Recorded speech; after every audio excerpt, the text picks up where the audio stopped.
Hi, thanks for joining us. I'm your host, Marissa Monroy.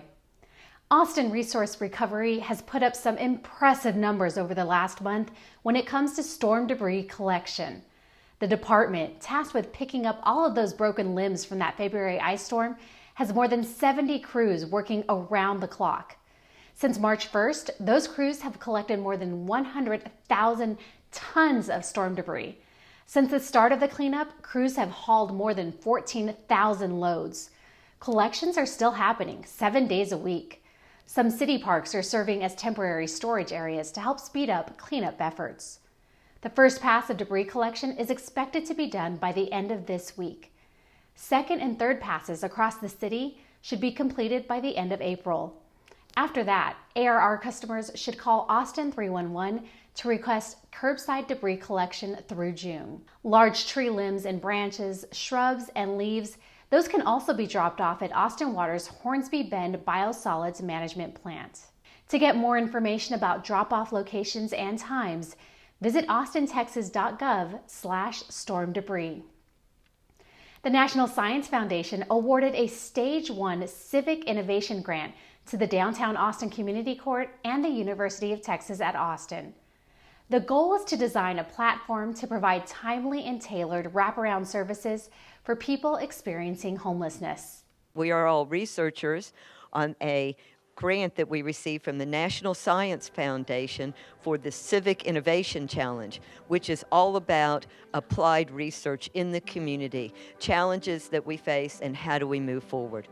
The breadth of partnerships that are represented here are very impressive. We have 10 departments within the city of Austin, as well as county and state government, and then also 18 nonprofits. We, me being one person of lived experience, have to go into that system to get the information that we need without any knowledge and sometimes minimum guidance.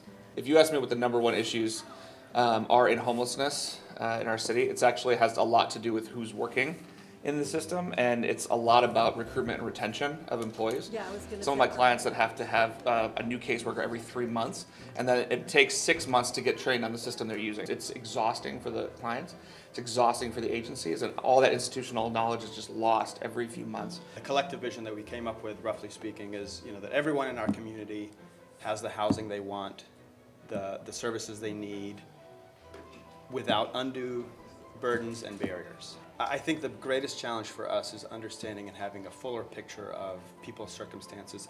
I think we have to talk about, and I think Donna did, about how this impacts people experiencing homelessness. It's gotta be better for them, right? We have to be able to provide the best services possible. That's our goal for those experiencing homelessness.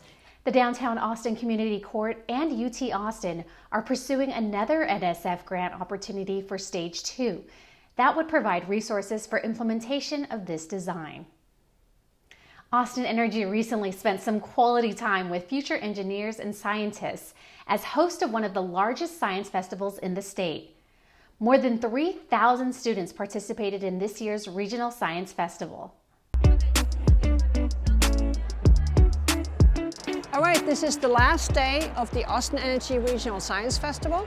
We are one of the 1 or 2 fairs in Texas that does elementary students in addition to middle and high school students. We are expecting approximately 1,250 projects today, which translates to about 1,500 students. Because it can't compress. The reason we do the fair is we want students to be involved in science, and we would like to start them as young as possible, which is why we have an elementary fair. They are really, really excited, and they have that spark in their eye, and that's what we're trying to preserve to keep them through middle school, through high school. Oh my gosh, I saw something. We are incredibly grateful to Austin Energy for having sponsored and managed this fair for 20 years. And we're looking forward to see what comes next. Can you tell me about your project? I'm here judging the Austin Science Fair, and we're judging a couple kids, and we're just looking through their projects and seeing how they did. So I'm very impressed by We judge on a couple different criteria. We look to make sure that they've asked a good question, that they've done the project independently, that they have a good sense of organization of the flow of a scientific research project. We're really looking to see if they communicated verbally well, so were able to answer my questions, to explain their project to me in a good way, and then tell me what lessons they learned and like what they would change going forward. What would you do differently next time? Me judging this was kind of like a chance for me to see science fairs and relive that, and it's just really heartwarming to see how excited they are about it and how much work they've put into their posters, and I really hope they all continue to do the fair in the future because they really have some great creative ideas. I loved it. I'm here today because the judges at my school, they liked my project and they decided that I was good enough to go to regionals. I remember when I was in 3rd grade, I got like bronze and I was so proud of myself, and now I got into regionals, so it's really like a big accomplishment for me, so I'm really proud of myself. Of course! You did awesome. Even if like you didn't get into science or anything, that I think the best thing to do is just to work hard. That's all that matters. So proud of myself. You should be. It's a lot of work to like make that poster and do the project and spend time with it. Did you know Austin Parks and Recreation provides accessible, diverse, and inclusive summer camps for youth age 5 to 12 and for teens ages 12 to 15? Here's a helpful video on how you can get your kiddos signed up for one.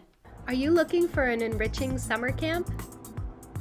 AustinTexas.gov/summer camps gives you all the information on the Parks and Recreation spring break and summer programs. You'll navigate to this website where you'll be able to see information on all the different types of camps that we offer. There's information on inclusion and financial assistance, as well as summer jobs. You'll go ahead and click the online registration button. This will bring you to WebTrack, where you can see the variety of programs. This website allows you to sort by program location, program type, and even by keywords. Here, for example, I'll just type in the keyword camp.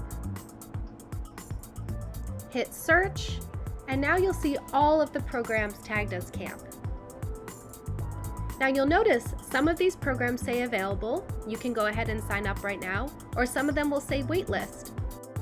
Don't be afraid to put your name down on the waitlist, as many people's summer plans can change. You'll get a notification once the spot opens up. For more information or to sign your kids up, visit austintexas.gov/summer camps. That's it for this week's City View. Thank you for watching, Austin.